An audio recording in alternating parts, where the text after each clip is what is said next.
The leadership of the small-scale women farmers, SWOFON, have appealed to the federal government to ensure quick implementation of budgetary allocation for the agri sector. The national coordinator of the association, Mrs. Mary Isaiah Afan, also called for timely distribution of agricultural palliative to farmers with a view to meeting up with the natural season's realities. The coordinator, who was speaking in Abuja at the SWOFON Leadership Forum and Biennial Review Strategy Management and Dissemination meeting, also called for increase in budget allocation to conform with the Maputo Declaration and food security targets of the year 2025. Yes, the government do another drastic attempt for us to be able to supplement the rainy season with dry season farming so that we can be able to actually see if we can move from the step we are. And we also noticed that despite the fact that the government also noticed there was actually a problem in the rainy season, they have made adequate arrangements so that they can make distribution for dry season farmers to go into production.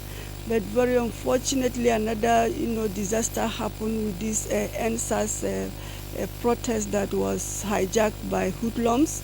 Most of these items were looted away, and as a way forward, I'm recommending to the government that whenever they have resources to distribute to farmers, they should use structures like the one we have for them to be able to do sharing the product within time to avoid the kinds of things that happen with the NSAIDs. And secondly, we are advocating that the government should look at the agri sector as a very critical sector to be able to increase the budget allocation. Nigeria is a signatory of the Malabo Declaration that says all the African heads of state should allocate at least 10% of the total budget for them to be able to achieve a 6% annual growth. For us to meet this food security by 2025, it is the only sector that can take us out of the present condition we find ourselves. Reacting to the yearly review of the Maputo Declaration, Chairperson, African Kilimanjaro Women Farmers Forum, who also doubles as the Zamfara State Coordinator of SWOFON, said that Nigeria's standing has improved to 52%, saying the indicators will help farmers to track budget allocation from state and federal level as well as its implementation. And the survey indicators were reviewed to really see the status of each country, where is what was the performance of each country.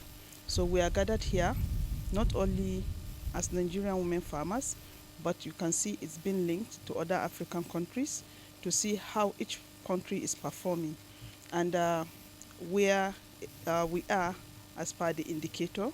And I'm happy to see for Nigeria, where I come from, we're about 52%. So there's a sort of improvement on what has happened. She also noted the importance of farmers in formulation of budget, saying it will help farmers to identify their needs. This information will actually help us as farmers from the grassroots to really track budget allocations from the state up to national level to see what is that is the right of the woman farmer. We, the farmers, should be part of the budget formulation because it is by only that we can identify our needs, say our voices, know what is allocated to us, know when it is being released and how it is being released. Action aids public financing for agriculture.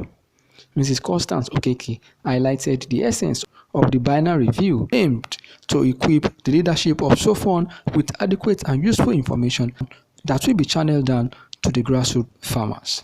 And the idea is that you might not get to all the women farmers across Africa, but get their leaders, share the information with them, then they use their structures to step it down. So for the SWOFON in Nigeria, for example, you have all the national leaders here and all the 36 states plus the FCT coordinators present in this room. So the idea is that they go back to their different states, different communities, and step down the findings or the learnings of this particular report that we are disseminating today. In Abuja, Rotimi Adewi for News Hub.